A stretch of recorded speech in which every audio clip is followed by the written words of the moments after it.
What's up, everybody? Matt Nuzzo and James Jenkins hanging out here in beautiful Tavarua Island. And we're talking about like the number one problem we see with beginner, even intermediate foilers is what, James? What's the issue?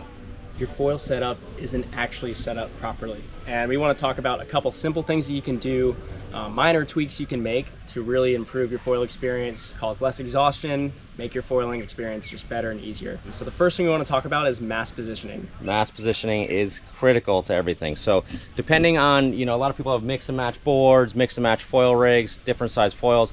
All those things will dictate how the mast and where the mast position can set up. And also James and I at different, size weights, different riding ability levels, we'll ride our mast position even on the same gear in a different spot. So you really have to fine tune it to your rig and to your needs. Right, so depending on your ability level, your weight, your experience level, all those things factor into your mast positioning. However, it really comes down to a couple points. So if you feel like you're getting gassed or your front leg is getting way tired compared to your back leg, those are keys that you might want to adjust your mast positioning. So let's talk about how forward means what and farther back means what. Sounds good. So the farther forward your mast is, the more lift you're going to get. The farther back your mast is, the less lift you're going to get. Really simple. But when you think about that mechanic and when you're adjusting these, making these adjustments, they're very small and fine-tuned. I see people go from all the way back when you're starting. A lot of times people, when you're starting a foil, you're putting that mast way back in the tracks, and then they'll go all the way, slam it all the way forward, and they're missing kind of that sweet spot for their stance and body position. Right, so in that foil track, the minorest little, millimeter or centimeter can make a big difference. So for example, if you feel like when you're foiling, your back leg is getting roasted, that means that you're trying to overcompensate keeping that foil up.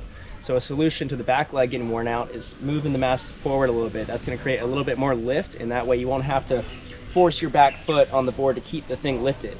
So it's about finding that equilibrium, and we were saying about 60-40% front foot to back foot. What you're looking for is 60-40. So the amount of pressure you have, coming up, it's not 50-50 like you're standing here on the ground. It's 60% of weight is on the front foot and 40% on the back foot.